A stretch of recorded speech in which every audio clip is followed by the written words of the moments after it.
Oh, man. That's when things really started getting nuts. For when I first came in, George Scott had brought me in via Ray Stevens, who had been plugging for me. You know, all great guys. And Ric Flair, George Scott wanted to put the U.S. title on. And Flair did not want to drop it to me at that time. He did. And as we went along, it's like Ric Flair's got blonde hair, and I don't. I wear a kilt. Ric Flair doesn't. You know, Ric Flair is a exhibitionist, and he's totally insane, and I'm not. And so finally, him and I became very closely bonded, where a lot of other people with Flair had a lot of heat. And he called me his John Wesley Harding of wrestling, for some guy that shot the guy for snoring or something. I don't get it.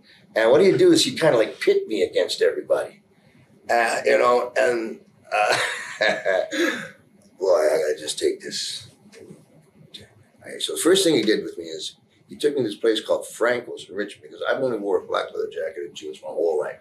And he makes me spend like, I don't know, $4,000 or $5,000 on these suits, and then I'm doing an interview, and one of the fans, you know, he's the worst well-dressed man I've ever. This clothes hang like Baghdad, or like I stole the sheets from the Days Inn, and they just, you know, and Flair's got me. He's got, no, we need you to, no, Rick, no, I don't want to be broke. I'm already broke. I hate Ric Flair. When you guys were feuding for the U.S. title, yeah, no, you know, a lot of guys I've heard. Knock Ric Flair, you know, 13 times world champion, whatever it is he is, I don't know. Couldn't have gave it to me once, huh? Flair and I got along great. As a man, I think he's probably the greatest of all time, all around packaged. You know, I used to watch him carry 2 suits, a coat, his bag, that looking, you know, doesn't matter where he was. He was the epitome of what a champion should be. Working with them, this is, I think, why we were lucky enough to draw money, is there's nothing about us alike. And in this wrestling, you know, they don't ask anymore. Wrestling is all predetermined, etc. But they've missed a really important part, which I'll just get to right here, is, you know, Rick and I may have known where we were going, but I was a ring general. He was a ring general. And I got there with 2 lefts and a right, and he got there with 2 rights and a left. The magic was trying to watch these 2 stupid guys pull each other towards wherever it's at.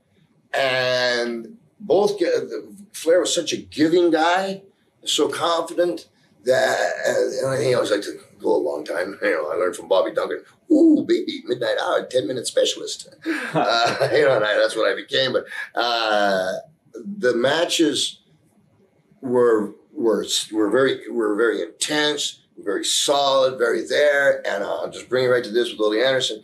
And we're in Richmond, and, you know, boom, and there's up screaming, and we're doing 45 minutes, double bridging, and blah, blah. Here we are, and I come back, and everybody's, hey, fucking, hey, great. Hey, thanks. I sit down. Willie Anderson looks at me and says, oh, that was a shits. Huh? And that's when I learned how to draw money. Yeah, well, what are you going to do next week? 89 backdrops? What the, you know, and he roiled me. And something that Johnny Valentine had told me I'd stick with me. And he told me, would you please at least look like a fighter and get your feet on the ground? He says, because that ain't going to draw me a dime.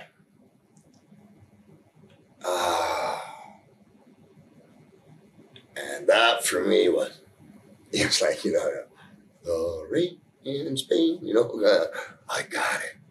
And once I caught on to that, because I think a lot of guys, really good guys, are in that. They just didn't have someone to go, you stupid dickhead, you know, what are we going to do? You know, you can't.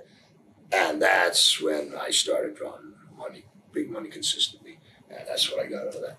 For some people that don't know what you're talking about, what did you have to change, basically?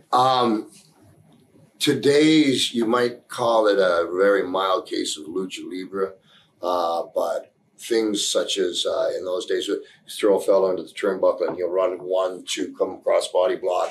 A guy may catch him. You may be lucky enough to catch the leg and roll over and have that type of a pin. A lot of back and forth. Just a lot of false finishes, basically. A lot of false finishes, but a lot of high spots for no reason other than we need to do something. We like to hear them cheer. Right. And so that's what it was, and that's completely ass backwards.